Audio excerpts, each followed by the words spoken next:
Hello everyone, welcome to our channel S bio with Ankita. कैसे हैं आप सब? या मैं पूछूं कैसी चल रही है आपकी प्रिपरेशन? आई होप आपकी प्रिपरेशन बहुत अच्छी चल रही होगी। और जैसा कि हमने लास्ट टाइम अपनी एचटेट पीवाईक्यू सीरीज को स्टार्ट किया था, आज हम उसी को कंटिन्यू करने जा रहे हैं।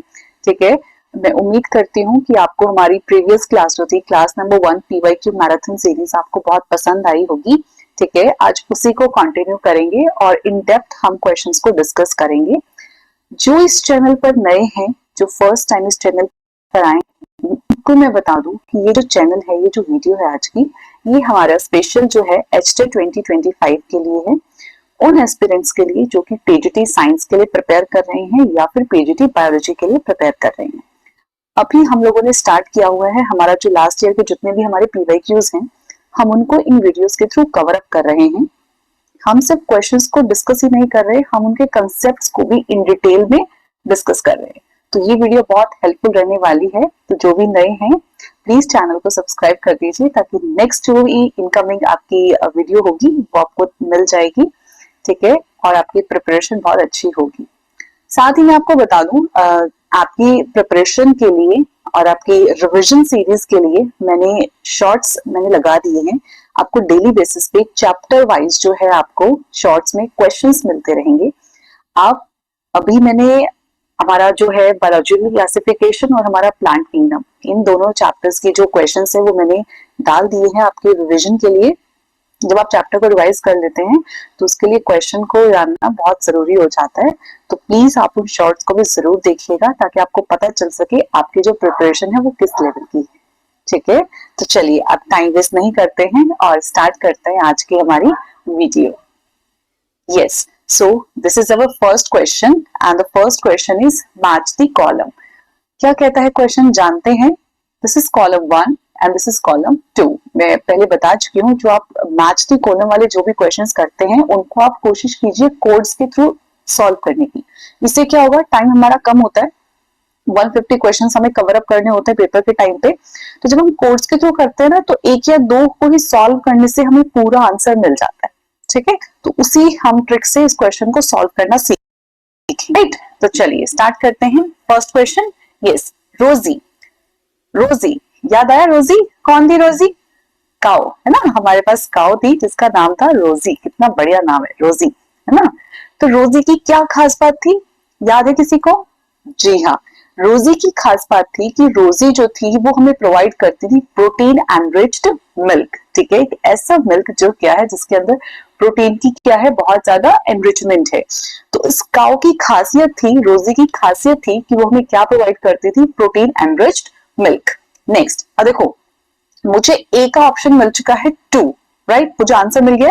मैं कोड्स में चेक कर लेती हूँ, क्या जो मुझे आंसर मिला है ऐसा कोई कोड है, क्या मैंने वो ठीक किया है, मेरा क्रॉस चेक भी हो जाएगा। ठीक है, सो ए का मुझे मिला है 2।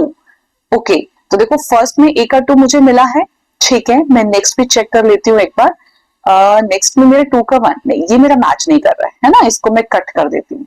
नेक्स्ट है 3 का 2। यस, अगेन मुझे थर्ड ऑप्शन में भी ए का मुझे 2 मिला है। ये भी आंसर हो सकता है, फर्स्ट भी आंसर हो सकता है। ठीक है, नेक्स्ट है हमारे पास फोर्थ में एक 4 नहीं, ये भी हो जाएगा, कट हो जाएगा। तो हमारे पास बड़ा option number 1 and option number 3। अब इसको हम चेक करेंगे कि हमारा करेक्ट आंसर है। राइट, उसके बाद चेक कर लेते हैं नेक्स्ट ऑप्शन, एलाइजा। क्या फुल फॉर्म एलाइजा की? एंजाइम लिंक्ड इम्यूनोसॉर्बेंट, ऐसे याद है ना। क्या करता है एलाइजा? एलाइजा हमारा यूज होता है बेसिकली जो हमारी एड्स जैसी जो बीमारियां हैं उनके लिए, कैंसर जैसी जो बीमारियां हैं उनके लिए। कैसे हेल्प करता है? ये करता है एंटीजन और एंटीबॉडीज को डिटेक्ट। ठीक है, मान लीजिए हमें ये बीमारी हो गई है तो हमारी बॉडी में इससे रिलेटेड जरूर कोई ना कोई एंटीबॉडी जरूर बनी होंगी। तो उसी को चेक करने के लिए हम क्या लगाते हैं, एलाइजा लगाते हैं। तो बी का ऑप्शन हो गया है हमारे पास थर्ड। बी का थर्ड हो गया है, ए का 2 हो गया। चेक कर लेते हैं, ए का 2 एंड बी का थर्ड। ये देखिए, ये मुझे मैच हो गया, इधर भी थर्ड। ओके, दोनों अभी साथ साथ पैरेलल चल रहे हैं। ठीक है, नेक्स्ट है हमारे पास ROP. Now what is ROP? ROP है हमारा रिप्रेसर ऑफ प्राइमर। क्या है? Repressor of primer. कहां मिलता है रिप्रेसर ऑफ प्राइमर? ये मिलता है हमें बैक्टीरियाज के अंदर, ठीक है। जब बैक्टीरियाज के अंदर प्लाज्मिड रेप्लिकेशन होता है तो उसके कंट्रोल के लिए कि जो कॉपीज बन रही है डीएनए की, उसको कंट्रोल्ड फॉर्म में लाने के लिए हमारे पास किसकी हेल्प लगती है? रिप्रेसर ऑफ प्राइमर की, ठीक है। तो ये इसके लिए हम ऑप्शन ढूंढ लेते हैं, कौन सा है हमारे पास? ये रहा, codes for protein involve in plasmid replication. तो आरओपीवी हमारा मैच हो गया है थर्ड का फोर्थ से, थर्ड का फोर्थ मिल गया मुझे आंसर, है ना। एक बार हम डी ऑप्शन और चेक कर लेते हैं। एम्फाइजिमा, एम्फाइजिमा क्या है? ध्यान आ रहा है आपको? एम्फाइजिमा, एम्फाइजिमा वो कंडीशन होती है, वो क्रॉनिक एक डिसऑर्डर होता है जिसमें आपका कहाँ इफेक्ट होता है? मेनली कौन से ऑर्गन पे? लंग्स में। लंग्स में भी कहाँ पर? एल्वियोलाई में, राइट। ये हमने ट्राई किया, ये हमारे लंग्स, तो लंग्स में भी जो हमारी क्या होती हैं? एल्वियोलाई होती हैं। उसमें क्या होता है आपको पता है कि लंग्स में हमारा रेस्पिरेटरी सिस्टम में जो एल्वियोलाई है वही फंक्शनल यूनिट है। तो एल्वियोलाई का जो सरफेस एरिया है उसको ये डिक्रीज कर देता है। किस केस में? एम्फाइजिमा के केस में एल्वियोलर जो सरफेस है वो कम हो जाता है, उस कंडीशन को हम कहते हैं एम्फाइजिमा। तो रेस्पिरेशन पे इंपैक्ट पड़ेगा ही पड़ेगा, ठीक है। तो इस केस में हम क्या करते हैं? एंजाइम का इस्तेमाल करते हैं इस चीज को कवर अप करने के लिए, इस चीज को रोकने के लिए, दैट इज एंटीट्रिप्सिन। तो डी का हमारा 1, डी का हो गया हमारा 1, तो हमें करेक्ट आंसर मिल चुका है, ठीक है, दैट इज 1। ओके, चलिए next. Next is, wow very interesting question, काश ये प्रॉपर्टी भी हमारे अंदर हो, है ना। In gastropods which part of the body undergoes torsion? Okay, gastropods हम किसको बोलते हैं? मॉलस्क्स को, है ना। जो हमारा मोलस्का है, ठीक है, इनको हम क्या कहते हैं? गैस्ट्रोपॉड्स। नाउ अभी कह रहा है कि गैस्ट्रोपॉड्स में कौन सा बॉडी का पार्ट है जो क्या करता है? टॉर्शन करता है। Now what is torsion? बड़ी कमाल की एबिलिटी है किसकी? मॉलस्क्स की। क्या करते हैं? अपनी बॉडी को 180 डिग्री क्या कर देते हैं? रोटेट कर देते हैं। जी हाँ, अपनी बॉडी को कंप्लीट 180 पे ये रोटेट कर देते हैं, ठीक है। क्या सभी ऑर्गन्स को रोटेट करते हैं? नहीं, कुछ ही ऑर्गन्स को रोटेट करते हैं। ऐसा क्यों करते हैं? अच्छा, कोई भी आपका ऑर्गेनिज्म है वो कोई भी ऐसी प्रॉपर्टीज क्यों शो करता है? नंबर 1, अपने डिफेंस मैकेनिज्म के लिए, है ना, अपने बचाव के लिए। तो वो क्या करता है? वो ये टॉर्शन परफॉर्म करता है। तो मोलस्का के अंदर भी, गैस्ट्रोपॉड्स के अंदर भी जो टॉर्शन है वो एज अ डिफेंस मैकेनिज्म अपना यूज करते हैं, जिसमें क्या होता है? जो उनका विसरल मास है, यस, जो उनका विसरल मास है वो अंडरगोस टॉर्शन थ्रू 180 डिग्री पे वो क्या कर जाता है? रोटेट कर जाता है, ठीक है। जिसके अंदर हमारे पास कौन होते हैं? हमारे मेनली कौन से ऑर्गन्स हमारे इन्वॉल्व होते हैं? एक तो हमारे गिल्स, एनस और हमारा एक्सक्रीटरी जो ऑर्गन्स होते हैं, ठीक है। तो ये सब क्या करते हैं? 180 रोटेट कर जाते हैं, पूरी बॉडी नहीं करते, ठीक है। तो इसका आंसर रहेगा हमारा विसरल मास अंडरगोस 180 डिग्री, ठीक है। देखो 90 पे तो है ही नहीं, विसरल मास फिक्स नहीं रहता है। 180 डिग्री पे क्या होल बॉडी अंडरगोस? नो। फिर कितना हमारा विसरल मास जो है हमारा वही क्या करता है? 180 डिग्री पे रोटेट करता है, ठीक है ना। बहुत अच्छी, काश हम भी ऐसा कर पाते। Next, The three domain classification system is primarily based on differences. ये भी क्वेश्चन आपको शॉर्ट्स में मिलेगा कि जो 3 डोमेन क्लासिफिकेशन सिस्टम है वो किसने दिया था, ठीक है। जरूर देखना शॉर्ट्स, काफी इंटरेस्टिंग है, काफी यूजफुल है आपके लिए। आप जब उन शॉर्ट्स को देखेंगे तो आप रियलाइज करेंगे कि हाँ, चैप्टर रिवाइज हो रहा है, ठीक है। तो 1 वर्ड है, कुछ ऐसा नहीं है, बहुत ईजी है लेकिन बहुत मजेदार भी है, ठीक है। चलिए, 3 डोमेन सिस्टम हमारी दी कार्ल वूज ने, इसने दी थी कार्ल वूज ने दी थी 1990 के अंदर। लिख दूं, कार्ल वूज ने दी थी कब? 1990 में, ठीक है। क्या था 3 डोमेन क्लासिफिकेशन सिस्टम में? तो किस चीज में इन्होंने डिवाइड किया था? इन्होंने डिवाइड किया था हमारा, पहला था हमारा बैक्टीरिया,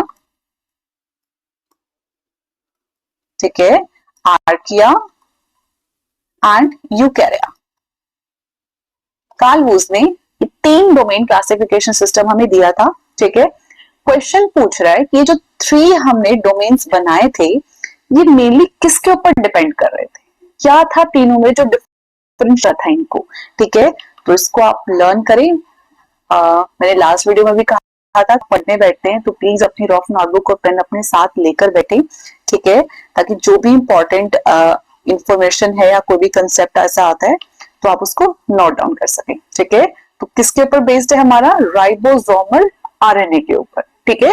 तो जो 3 डोमेन सिस्टम क्लासिफिकेशन है किसने दिया था, कार्ल लूज ने 1990 में, और क्या था, किस पे डिपेंड था, किस पे क्या था मेन क्राइटेरिया ऑफ डिफरेंशिएशन का, राइबोसोमल आरएनए, ओके।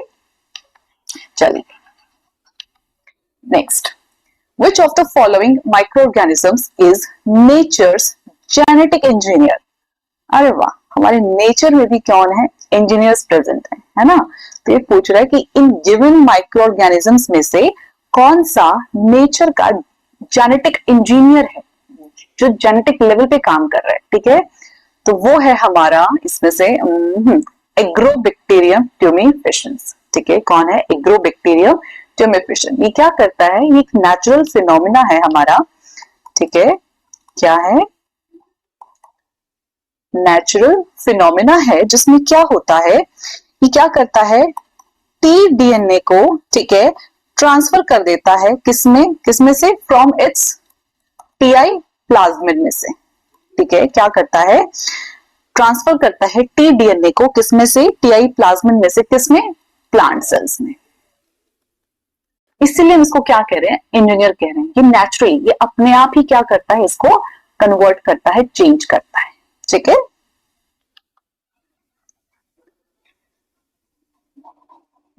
बहुत ही इजी मैं कहूंगी, जो एचटेट का लेवल है 2023 का, बहुत इजी क्वेश्चंस हैं। अगर आप कंपेयर करेंगे ना पिछले 4 से 5 सालों में, तो लास्ट 2 ईयर का मैं कहूं तो काफी इजी आ रहा है पेपर।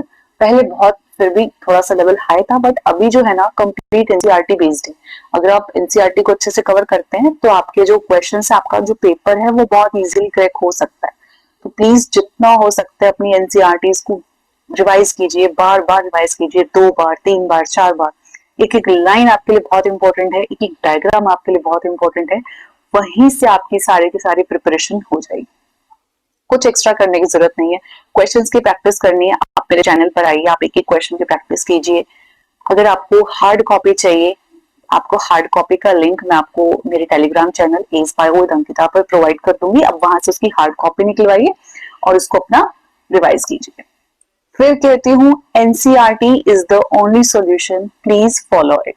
सिर्फ NCERT class 11th and class 12th, उससे बाहर आपका पेपर नहीं आता है। एक आधा क्वेश्चन होता है जो थोड़ा सा लेवल को हाई करने के लिए वो देते हैं, वो हर बार देते हैं बाहर से, बट 99.9% आपका जो सिलेबस है वो आपका एनसीईआरटी से ही कवर होता है। तो प्लीज एनसीईआरटी को ही फॉलो करें, ओके। चलिए next question, the interface nucleus is enclosed in, yes, तो इंटरफेस जो है न्यूक्लियस का वो किस चीज में, आपको ये पता है, ये हमारी सेल है, सेल के अंदर ये हमारा न्यूक्लियस है, ठीक है। यहाँ हमारा जेनेटिक मटेरियल प्रेजेंट है, जहां पर हमारी सेल डिवीजन चल रही है, सब चीजें चल रही हैं, राइट। ये हमारा बाहर साइटोप्लाज्म है, ठीक है। तो यहाँ का जो मटेरियल है वो यहाँ जाता है, यहाँ का मटेरियल यहाँ मूवमेंट होती है। अब अगर इस न्यूक्लियस की जो मेम्ब्रेन है, दैट इज न्यूक्लियर मेम्ब्रेन, अगर ये पोरस नहीं है, अगर इसमें छेद नहीं है, तो क्या अंदर का जो मटेरियल है न्यूक्लियस का, क्या वो बाहर आ पाएगा साइटोप्लाज्म में, या साइटोप्लाज्म का जो मटेरियल है क्या वो अंदर जा पाएगा, क्या इधर मूवमेंट हो पाएगी, नो, नहीं हो पाएगी। तभी जो इसकी न्यूक्लियस मेम्ब्रेन होती है ना, एक तो ये डबल लेयर्ड होती है, प्लस कैसी होती है, पोरस होती है। इसीलिए क्या होता है, जो भी हमारा जेनेटिक मटेरियल है वो इजीली क्या कर सकता है, यहाँ वहां मूव कर सकता है, ठीक है। तो यही पूछा है, the interface nucleus is enclosed इन, तो ये जो बाहर की जो इसकी कवरिंग होती है, जो लेयरिंग होती है, वो कैसी होती है, यही क्वेश्चन पूछा है। So non porous, no, porous single membrane, no, porous double, yes, and multilayer, no. तो आंसर हो गया हमारा थर्ड। तो जो न्यूक्लियर की मेम्ब्रेन होती है that is porous and double layer, okay. See बहुत इजी क्वेश्चंस है, बहुत इजी, डरने की जरूरत नहीं है, सिर्फ आपको कंटिन्यूटी बनाए रखनी है, आपको रिवीजन करता रहना है, पढ़ते रहना है, ठीक है। यस, अब आ गया बहुत ही इंटरेस्टिंग क्वेश्चन, थोड़ा सा मैथमेटिक्स, बायो वाले बचते हैं वैसे मैथ से, लेकिन थोड़ा बहुत तो हमें भी करना पड़ता है ना। चलिए देखते हैं, इन मेज what would be the minimum number of meiosis to produce 100 grains? क्या क्वेश्चन है, क्या कह रहा है, एक मेज है, ठीक है, क्या मिनिमम नंबर होना चाहिए मियोसिस का, क्या नंबर होना चाहिए मियोसिस का कि कितने ग्रेन्स प्रोड्यूस हो सके, कितने सीड्स प्रोड्यूस हो सके, 100, ठीक है। हमें कितने प्रोवाइड करवाने हैं, कितने प्रोड्यूस करने हैं, 100। अब हमें ये पता है कि जो मियोसिस है, हमारी दो तरीके से डिवीजन होती है, माइटोसिस एंड मियोसिस। हमें ये पता है कि जो मियोसिस है ये हमारी रिडक्शनल डिवीजन करती है, ठीक है, और एक गैमीट से, सपोज ये हमारा मेल का है और ये हमारा फीमेल का है, ठीक है, तो जो मेल का है वो क्या करता है, कितने फर्स्ट एक सेल से कितने प्रोड्यूस करता है हमारे पास, 4, राइट, 4 पॉलन ग्रेन्स प्रोड्यूस होंगे, 1 2 3 एंड 4, ठीक है। फीमेल से भी कितने प्रोड्यूस होंगे, 4, क्यों, क्योंकि यहाँ पे क्या हो रही है, मियोसिस 1 हो रही है। इधर भी कितने प्रोड्यूस हुए, 1 2 3 4। अब हमें ये पता है कि जब मियोसिस होती है तो मियोसिस में मेल गैमेट्स में तो 4 के 4 हमारे क्या बन जाते हैं, आगे हमारे मेल गैमेट बन जाते हैं, लेकिन फीमेल पार्ट के केस में क्या होता है, एक हमारा फंक्शनल एग बनता है और 3 हमारे पॉलर बॉडीज बनती हैं, और ये क्या कर जाती हैं, ये डीजनरेट कर जाती हैं, है ना, ये डीजनरेट कर जाती है।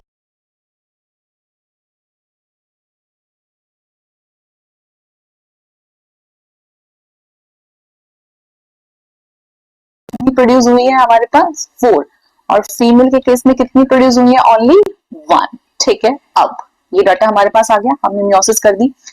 अब मियोसिस के बाद क्वेश्चन क्या कह रहे हैं कि कितने प्रोड्यूस करने हैं, 100 ग्रेन्स, यानी 100 प्रोड्यूस करने हैं, लेकिन मियोसिस में कितने बन रहे हैं, कितने बन रहे हैं गैमीट्स हमारे पास, 4 बने। तो जब हम इसको डिवाइड करेंगे तो आंसर क्या आएगा, 25। इतना क्लियर है, ओके। उसके बाद ओके सॉरी, ये मैंने थोड़ा सा गलत बोल दिया, यस। अब देखो, अगर मुझे 100 ग्रेन्स प्रोड्यूस करवाने हैं तो मुझे ये पता है कि अब मेरे पास फर्टिलाइजेशन कैसे होगी, मेल और फीमेल की दोनों जब आएंगे, दोनों में क्रॉसिंग होगी तो मेरे पास क्या होगी, फर्टिलाइजेशन होगी, ठीक है। तो 100 ग्रेन्स प्रोड्यूस करवाने हैं, ठीक है, तो कितने मुझे फर्टिलाइजेशन करानी पड़ेगी, 100, ठीक है। 100 ग्रेन्स प्रोड्यूस कराने हैं तो कितनी बार मुझे करानी पड़ेगी, ठीक है। फर्टिलाइजेशन कितनी होगी, 100, ठीक है। फर्टिलाइजेशन कितनी हो रही है, 100। एक बारी में कितने बन रहे हैं, मेल के केस में 4, तो जब मैं इसको कट करती हूँ तो मेरे पास आंसर आता है 25। इतना क्लियर। उसके बाद फीमेल के केस में क्या हो रहा है, 100 ही फर्टिलाइजेशन होंगी, लेकिन वन टाइम में कितना एग बन रहा है हमारे पास, 1, तो जब मैं इसको कट करूंगी तो आंसर क्या आएगा हमारे पास, 100। अब ये दोनों मिलके करेंगे, तो जब दोनों को मैं ऐड करूंगी तो मेरे पास क्या आंसर आएगा, 125। तो कितनी मिनिमम नंबर ऑफ मियोसिस मुझे चाहिए 100 ग्रेन्स प्रोड्यूस करने के लिए, मुझे चाहिए 125। कितनी चाहिए मुझे, मुझे चाहिए 125, ठीक है। हियर इज द आंसर, समझ में आया। अब मैं आपको ऐसा ही क्वेश्चन दे रही हूं जो आपको खुद से सॉल्व करना है, और सॉल्व करने के बाद उसका आंसर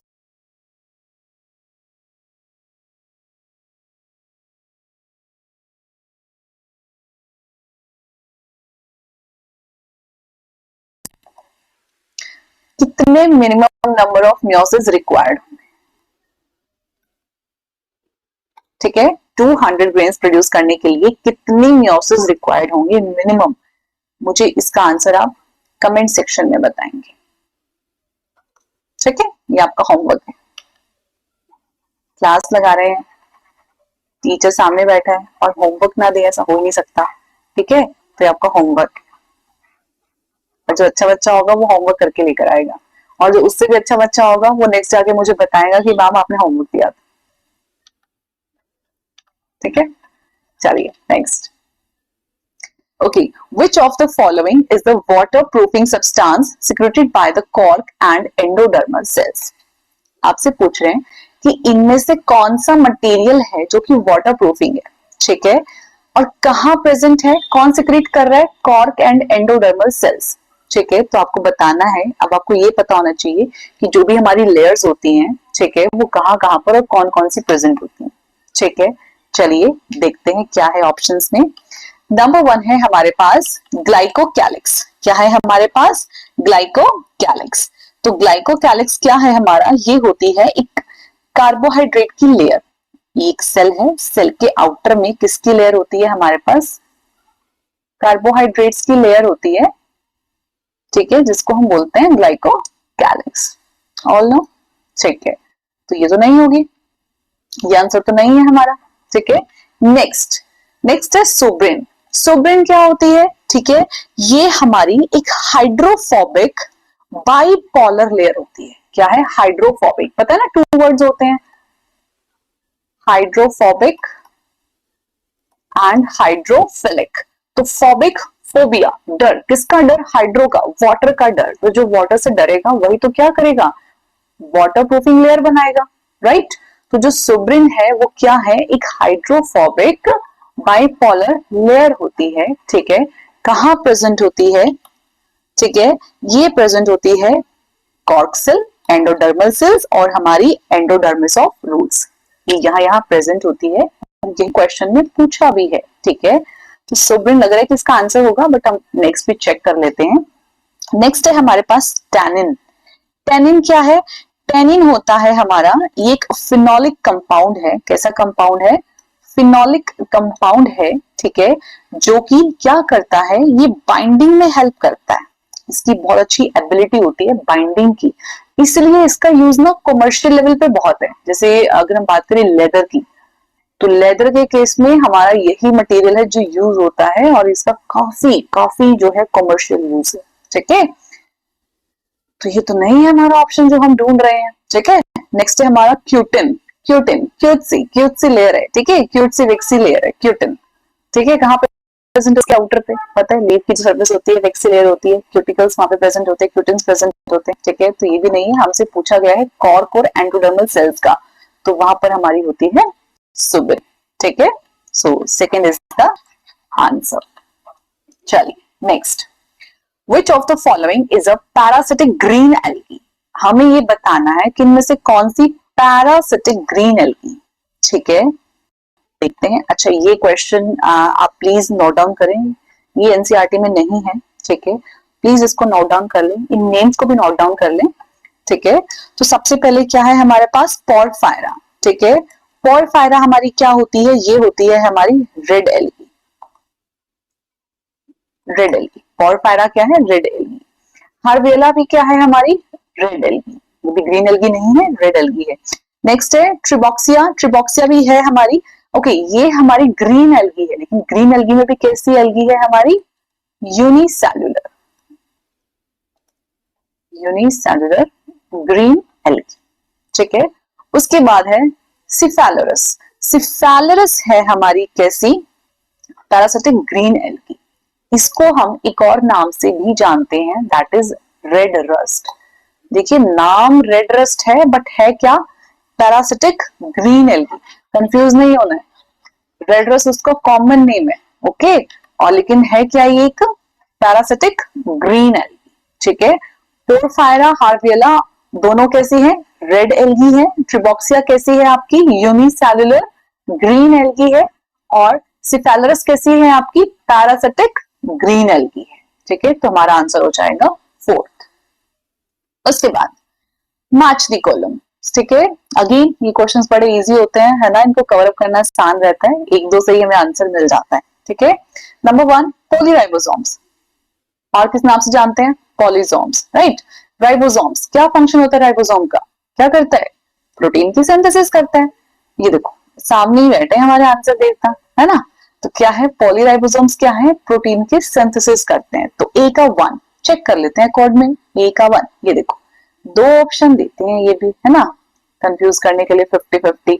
तो चलो ये तो अच्छा ही है, ये हमारे ऑप्शंस तो पहले ही क्या हो गए हमारे? कट हो गए, ठीक है। Next, acid hydrolase. Hydrolase breakdown, और कौन करता है ब्रेकडाउन?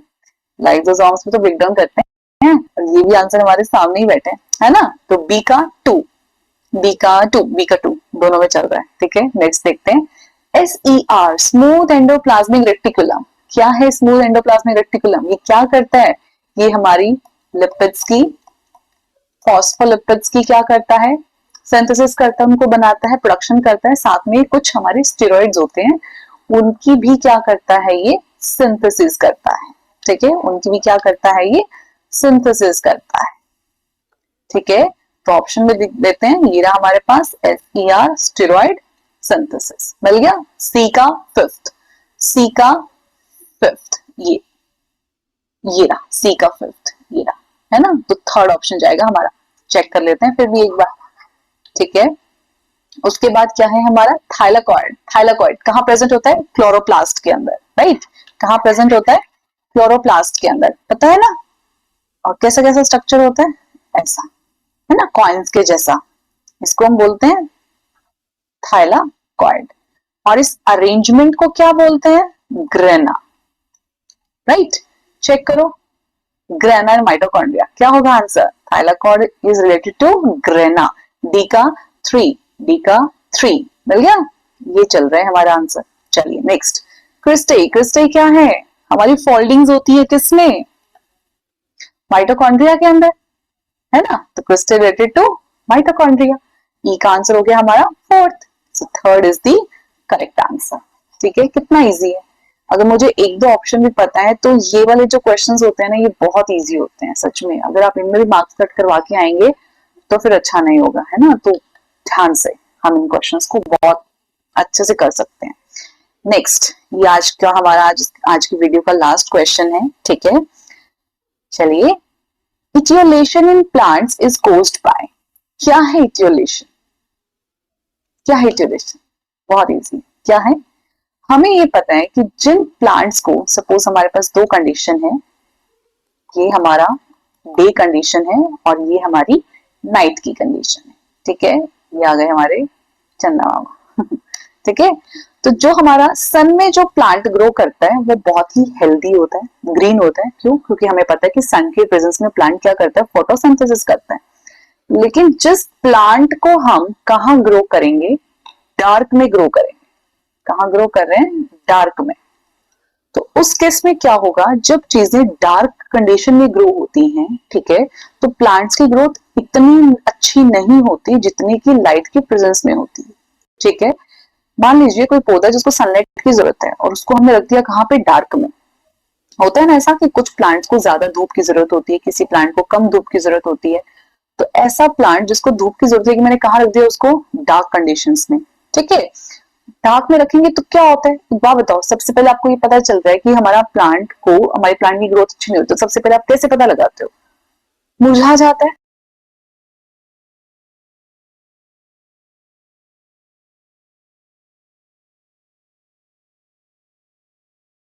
हो जाता है, प्लांट पूरा मुरझा जाता है ना, बिल्कुल ऐसे मुरझा जाएगा।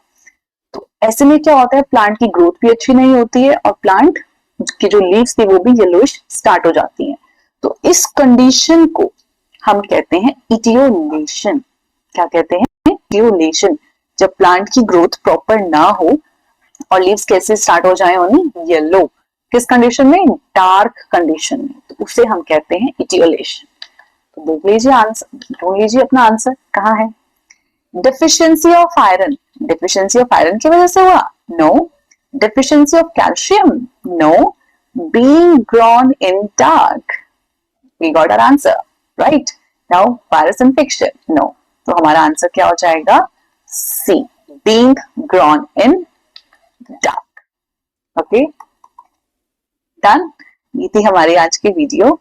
आई होप आपको क्वेश्चंस अच्छे लगे होंगे और चीजें भी आपको अच्छे से समझ में आई होंगी, है ना। इसी तरीके से हम अपनी वीडियोस को कवर अप करते हुए चलेंगे, हमारे PYQs को कवर अप करते हुए चलेंगे। बट मैं चाहती हूँ कि आप अपनी रिवीजन को कंटिन्यू रखें। डेली बेसिस पे आप अपनी एक चैप्टर, दो चैप्टर, देखो टोटल हमारे पास 36 to 38 चैप्टर्स हैं, ठीक है, 11th और 12th दोनों मिलाकर। इतने ही दिन बचे हुए हैं हमारे पास। तो अगर आप एक दिन में दो दो चैप्टर्स का भी टारगेट बनाएंगे ना, तब भी आप पेपर तक 2 बार रिवीजन कर चुके हों, ठीक है, खुद से रीड करके, खुद से चीजों का नोट्स बनाकर, साथ में PYQs लगाइए। मैं फिर कह रही हूँ, चाहे कितना मर्जी पढ़ लेना, क्वेश्चंस की प्रैक्टिस नहीं करेंगे, पेपर क्वालिफाई नहीं होगा, पेपर क्रैक होगा। हम सिर्फ कंसेप्ट को पढ़ रहे हैं, लेकिन उस कंसेप्ट को इम्प्लीमेंट कैसे करना है, कैसे क्वेश्चन पूछे जाएंगे, कैसे मुझे आंसर करना है, जब तक क्वेश्चंस की प्रैक्टिस नहीं करोगे काम नहीं बनेगा, ठीक है। तो प्लीज, चाहे यहाँ से या किसी और मोड के थ्रू, लेकिन जैसे भी आप प्लीज रिवीजन करें, और आफ्टर रिवीजन आप अपनी प्रैक्टिस करते रहिए। सिर्फ अपना सब्जेक्ट स्पेसिफिक भी नहीं, जो हमारा कॉमन जो सेक्शन है 90 मार्क्स का, उसको भी करना है, ठीक है, क्योंकि दोनों मिला के ही हमें क्या करना है, स्कोर करना है, ठीक है। तो हमें बहुत अच्छा स्कोर करना है, एक अच्छी रैंक भी लेकर आनी है। तो प्लीज बने रहिए, ठीक है, प्रैक्टिस करते रहिए, और जितना हो सकता है प्लीज चैनल को सब्सक्राइब कीजिए, शेयर कीजिए, ताकि मुझे भी मोटिवेशन मिले और आपको भी अपडेटेड वीडियोस टाइमली मिलती रहे, ठीक है। बहुत जल्द मिलेंगे नेक्स्ट वीडियो के साथ। तब तक के लिए goodbye, all the very best, do your hard work, thank you.